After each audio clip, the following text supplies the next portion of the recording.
Hi everybody, it's me again, Martin. I've got a video here, Neil Oliver. I really like this guy. He really talks sense. He works for GB News, and this is what he's doing on the side on his own channel. But it really highlights the lies that are being told to us by our leaders and how we really need to do something about this. Anyway, I won't go on. Here it is. Let me know what you think. It's a question that often troubles me in relation to events. I suppose I can best sum it up by asking, where is the appropriate outrage? I know how angry I feel a lot of the time. It's just as well I don't have a blood pressure monitor at home, because I think I'd frighten myself. But I'm looking out at the moment at several things all at the same time, and I say, why are so many people just swallowing this down? Why are so many people looking out at what I'm looking out at and not feeling the urge to say stop, no, enough?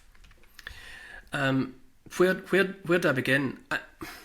I suppose I pay quite a lot of attention to a fellow podcaster, Dr. John Campbell, who's been on a fascinating, inspiring journey from the beginning of events in whatever it was, 2020 up until the present day. And you know, he's you almost get a sense with Dr. John that he seems like a man who's banging his head against a brick wall in frustration with what he's seeing. He consumes a lot of data, John, and puts out there for us to contemplate. And at the moment, he's continuing to ask questions about excess deaths, for example. The fact is, for a sustained period of time now, measurable in years, more people are dying in a typical month than have died at the same time in previous years. And it looks back at the 5-year average. You know, the data, it's data collected by the Office of National Statistics and other government sanctioned bodies, and there's just no way of avoiding, when you look at the data as Dr. John offers it up, that at any given moment more people are dying than used to die at this time of year.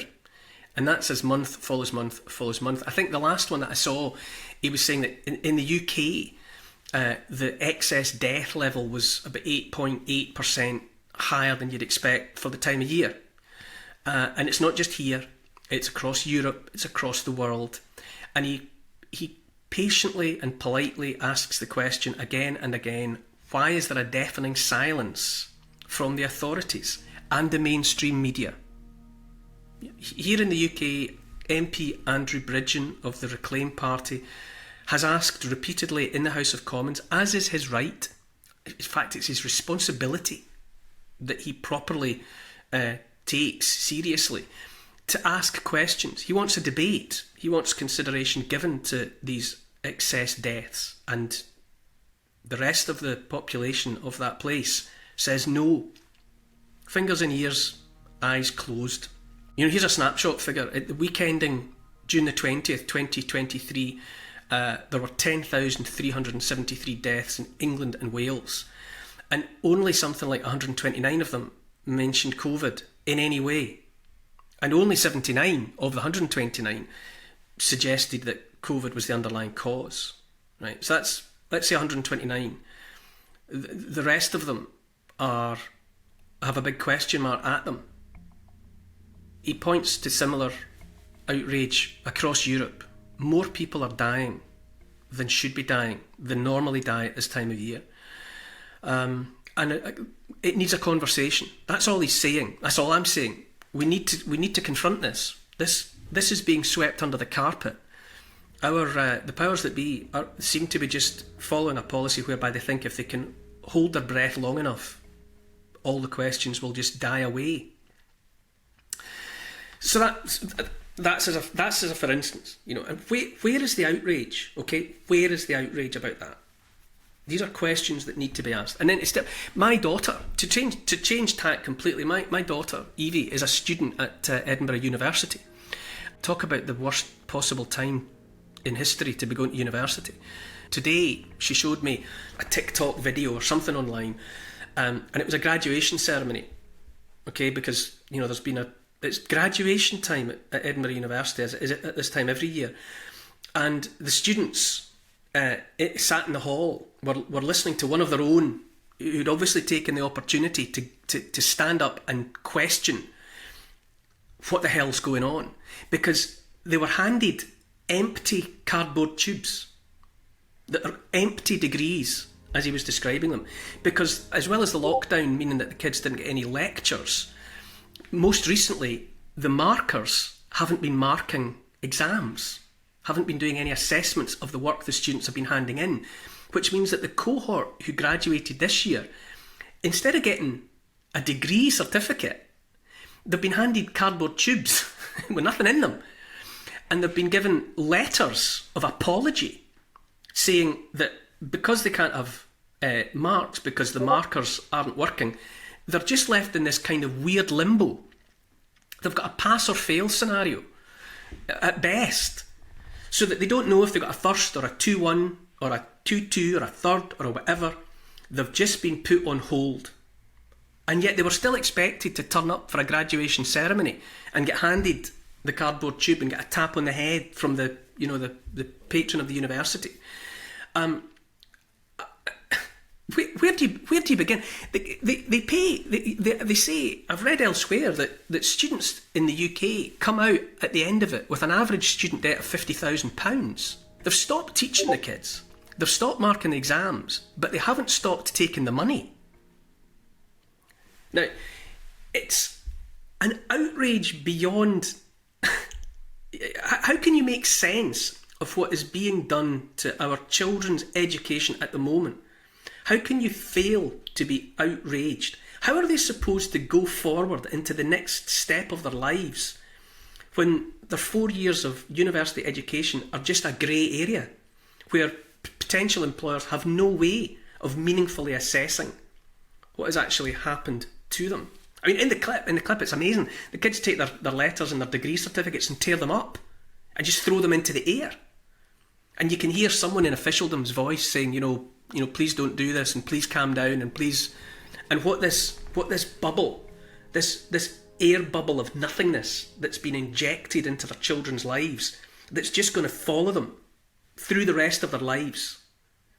And that same air bubble's there for all kids, that went through shut schools and compromised educations. And all those, you go further back and you go to the babies that didn't see people smile because everyone around them was wearing masks. And the toddlers that didn't learn to speak because they couldn't see the moving lips and moving mouths of the people around them. These handicaps, these disadvantages that have been pumped into children's lives on account of lockdown. A lockdown, there's no way to look at lockdown and not see it as anything else but an unmitigated disaster. There's nothing good you can say about lockdown. It only did harm. That's all. Where is the outrage? Where are the people asking questions? And it goes on. I look out now. For the last 3 years, when did governments decide that it was their job, if not their calling, to make people's lives miserable? When did it stop being the case that governments and political parties were vying with one another, jockeying for position to offer the better promises to the population about how much better life would be under them? No, don't listen to him, listen to me. I offer a better life. That's gone now. All they do now is they come together as one to say, life's just going to keep on getting harder. Homes are going to get colder. Food is going to become less appetising. Foreign holidays are going to become a thing of the past. You won't be able to drive a car. You'll be trapped one way or another in a 15-minute ghetto. It's an endless, ceaseless litany. We came out of the so-called pandemic into war in Europe for the first time on that scale since the Second World War. And it was supposed to be about saving democracy, except it wasn't. It's a money laundering exercise. It's an absolute travesty. through a meat grinder through which hundreds of thousands of men and boys and women have been pushed. And now you can see, you look on at the Biden White House administration, and you look on at our sock puppet politicians, you can see them beginning now to distance themselves from it, because they can see it ain't going to work out well for any of them, and they're all looking for the door marked exit. What happened 3 years ago, telling you now, was the leash was shortened. If you've got a dog on a leash and you want more control over it, you yank it in, you take the length out the leash so that your hand is right up against the animal's collar. That's what was done to us 3 years ago, and it was a so-called emergency then, and they have just perpetrated one faux emergency after another ever since as the excuse for not letting the leash back out. They've still got the populations by the throat. And what are they up to now? It's fear of summer. I think that's actually what's pushed me over the edge this week, is this thing they've got now. There's a heat wave in Europe, open brackets, it's the summer, close brackets. But the mainstream media is awash with terror about people being too frightened to go outdoors, about they've practically got the seas and the rivers boiling in the Mediterranean. That's the way they're reporting on this summer heat wave. And I say to you, we often get heat waves. I lived through the summer of 76, was it? Where there was the famous satellite photograph taken of the British archipelago with not a cloud in the sky and all of the rest of it. Sometimes it's hot. Sometimes the reservoirs completely dry up, leaving a kind of lunar landscape of cracked earth on the bed of them. It does happen. But now it's all being pushed as Armageddon, apocalyptic, the end of the world. Now, I would just draw your attention vaguely to the fact that there have always been reports of extreme heat. In July 1884, in Gaillard's Medical Journal, a piece was published giving a history of heat waves. And in 627 AD, all the springs, all the rising water in France and Germany dried up. 627 AD, 1.5 millennia ago. In 1303 and 1304, the Rhine, the Loire and the Seine rivers all dried up at the same time. You walk dry shod across the riverbeds of the Rhine, the Loire and the Seine. Okay, that's how dry it got. In 1625, in Scotland, Dreich, often quite miserable, damp, cold Scotland. In the summer of 1625, there were reports of people and animals dying in their droves, dropping down dead in the fields. There were reports that meat could be cooked from raw just by leaving it out in the sun. It's 1625. And it was reported that not a soul would venture outside between noon and 4 p.m. for fear of death. It's 1625. Long time before they were burning fossil fuels. Now get this one, here's a good one. In the same article, in 1846 in Paris, the thermometer measured 125 degrees Fahrenheit. Say that again. 1846, 125 degrees Fahrenheit. Now, let's compare that to the figures that have been reported now. Those weather maps now. When did the weather maps start to look like aerial photographs of pizzas? Overcooked pizzas, where everything's red or black. When did that happen? Right? Now, at the moment, the United Nations, I just looked this up, has verified that in Sicily in 2021, the temperature was 48.8 degrees centigrade. Okay? Now, that was a heat record. Let me see. That's 119.8 degrees Fahrenheit. In 1846 in Paris, it was 125.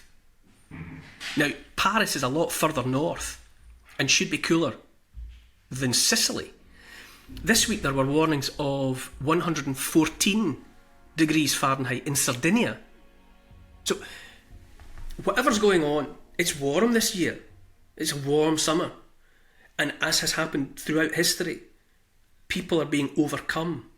Probably the same people that are always overcome by extremes of anything. The elderly, people who are already unwell with comorbidities and all of the rest of it. But how are they reporting it now in terms of terror?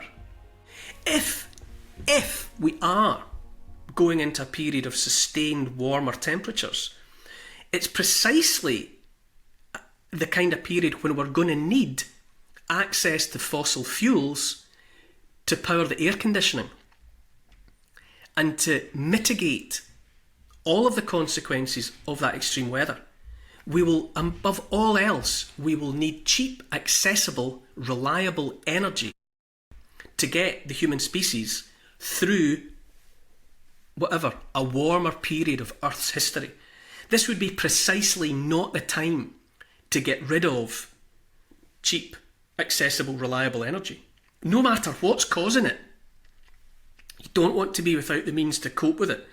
You know, we have, in the last 100 years, we have cut the number of deaths resultant from extreme weather of any kind by 90 odd percent. High 90 odd percent. It's been cut because so many people have had access to cheap, accessible and reliable energy. 90% of people who are killed by the weather are killed by the cold, not by the heat. And that has been true for a long time as well. So where is the outrage about the upside down, inside out, back to front way in which we're being invited to contemplate reality at the moment? Our lives have been curtailed in so many ways. And that's before we get to the rest of the things that drive me up the wall. The censorship of free speech, the cancelling of people who are deemed to have opinions, who are regarded as having said things that fly in the face of government authoritarian orthodoxy. That's before we get to the cancellation of hundreds of bank accounts of famous and anonymous people. People who are having their bank accounts cancelled because they have expressed an opinion that the board of the bank don't approve of. And so they're made non-people, made victims of social murder. I mentioned dogs on a leash. Our lives are being wound in. Our children's prospects are being lowered, reduced, hobbled, possibly permanently, possibly irredeemably. And I say again, I ask again, when did governments, these nabods, these sock puppets, when did these people entitle themselves to tell us we should be less happy and have reduced hopes for our futures and for the futures of our children and grandchildren? Why are we in this endless litany of fear about disease and war, nuclear war, and now climate? Why? We keep on being told that all the ice is going to melt in Antarctica and that the sea levels are going to rise. And it depends what you read, 10 feet, 50 feet, take your pick. It's like pulling a ticket out of a tombola. If that's the case, why are banks still offering loans and mortgages and finance for properties in London, which sits at sea level, to name but one capital city? Why is there still finance available for beachfront mansions? Why aren't insurance companies advising that no such loans be offered for those sorts of properties? Because if what we're being told is correct, all of it will be underwater before any of us get to the end of our lives. Ask yourself the question, why are we being told this stuff? In whose interests is it? Cui bono? Who benefits? But ultimately my question is, where is the outrage?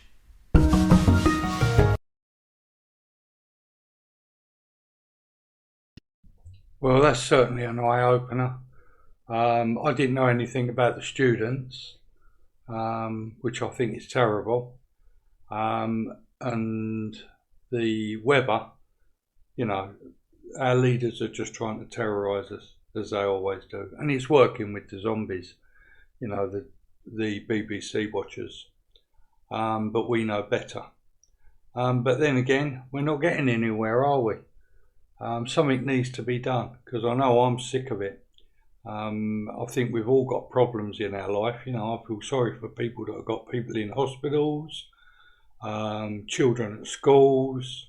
I mean, I know parents that have taken their children out of schools because they're sick of it.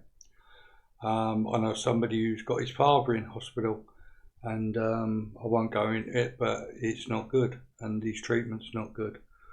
You want a doctor's appointment, that's a battle. You want a dentist appointment, it's a battle. The council, you know, everything's in place to say no, or to any simple thing you want is never easy anymore. Anyway, I'm going to leave it at that, guys. I'm sick of it. I'm sure you're sick of it too. We need to do something about it. The only sure thing that I can see is the Heritage Party, because unless we break away from the red, the blue, the yellow or the green parties, this ain't going away. This is just going to get stronger because they're all aligned to the WEF. Anyway, that's it from me now. Speak to you again soon. Bye.